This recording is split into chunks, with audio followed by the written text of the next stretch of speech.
You're not ready for what you're about to hear, because this is one of those stories that proves one small act of kindness can flip a whole life upside down. And before we start, take just 1 second, literally a single second, to like this video and subscribe to Goodness Hub Stories, because the ending of this story is something you'll never forget.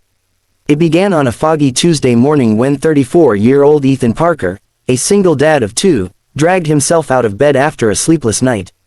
Raising his kids alone since his wife passed away had carved exhaustion into his bones, but he never let it stop him from showing up. 7-year-old Noah and 5-year-old Emma sat at the kitchen table while Ethan packed their lunches, humming softly to keep his tired mind awake. After breakfast, after tying shoes and wiping syrup from Emma's cheeks, they finally stepped outside, beginning their daily walk to school and then to the bus stop where Ethan caught his ride to work. And that's where he first saw her.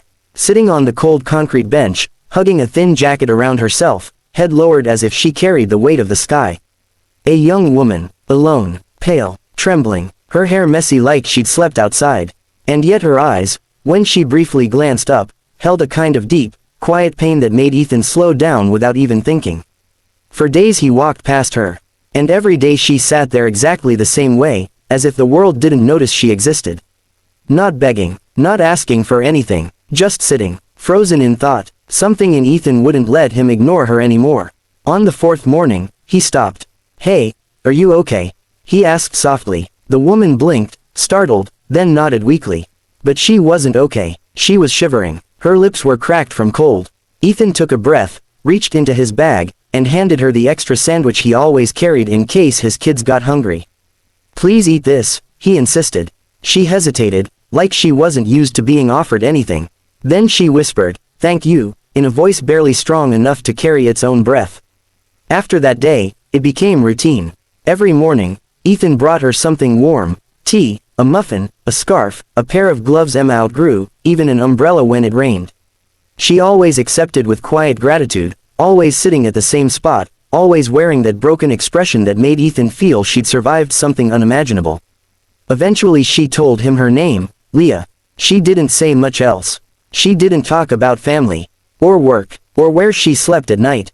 She only spoke when asked basic things, and even then her answers were short and careful, like she feared revealing too much. But his kids adored her. Emma drew pictures for her. Noah shared jokes, and every morning Leah smiled a little more, her eyes slowly regaining a light that once must have shined brightly. Ethan noticed the small notebook she always kept. Sometimes she wrote in it with fierce focus, other times she held it against her chest as if it protected her from memories she didn't want to revisit. But he didn't pry, he simply cared. In a world that didn't treat him kindly, he chose to treat others with the kindness he wished for. Then, one morning, Leah wasn't there. Ethan waited, and waited, nothing. He checked the next day. The bench sat empty, so did the pavement around it. The 3rd day, the same. He felt something strange rising inside him, fear, worry, maybe both. Strange how quickly a stranger becomes a part of your mornings, a part of your thoughts, a part of your responsibility.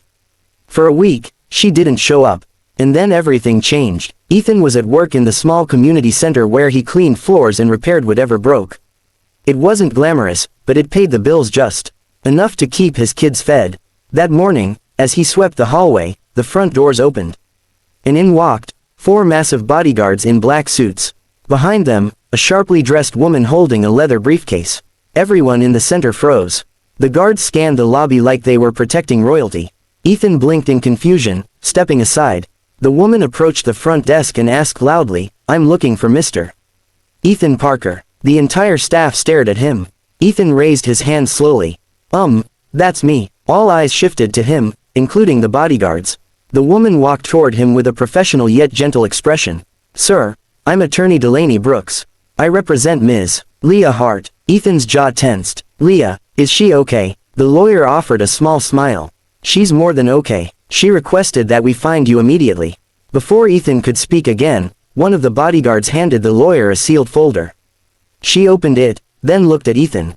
"Ms. Hart has prepared a formal request. She would like you to accompany us." Ethan's heart raced. "To where? Why?" The lawyer glanced around the curious staff and whispered, "It's better we discuss this in private."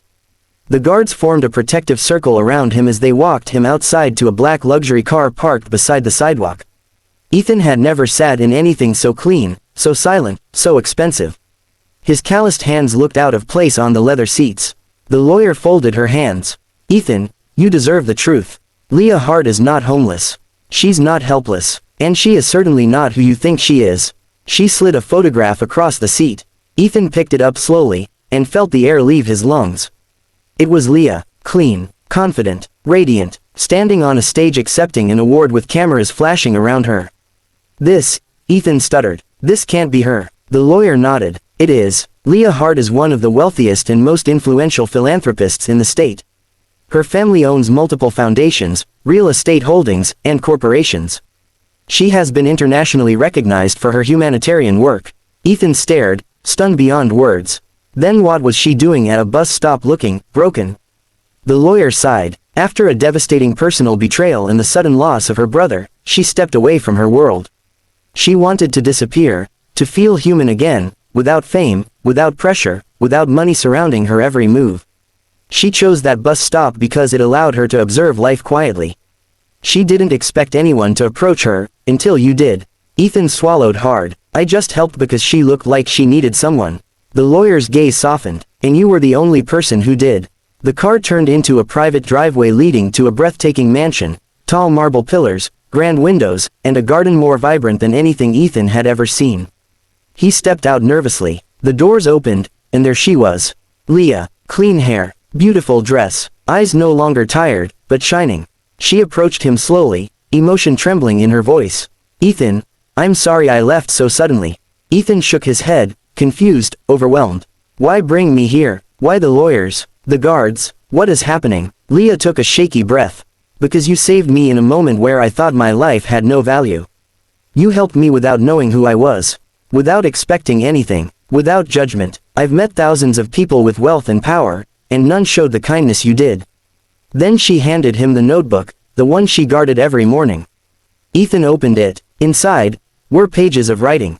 Poems, reflections, drawings of him and his kids, letters she never sent, memories she kept, and on the first page, a dedication.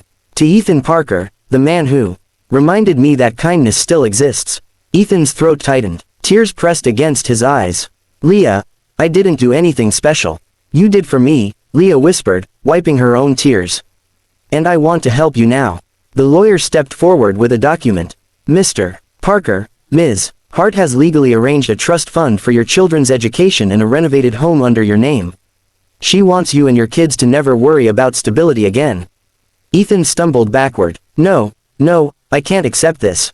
Leah, this is too much. Leah reached out and held his hands. Then consider it a repayment for saving a life. Mine. Before he could respond, two small voices shouted, Daddy. Noah and Emma ran toward him. Leah had arranged for them to be brought safely to the estate. They hugged Ethan's legs. Then Emma looked at Leah and gasped. Miss Leah, you look like a princess. Leah knelt, smiling with teary eyes. And you look like the bravest girl I know. The moment was pure magic, one no one watching could forget. And then Leah said something that stunned Ethan even deeper. I don't just want to give you help. I want you in my life. I want us to heal together. Ethan wasn't sure what the future held. But he knew one thing, his small act of kindness had changed everything. And if this story touched your heart, take a moment now to like this video and subscribe to Goodness Hub Stories, because more life-changing stories are coming your way.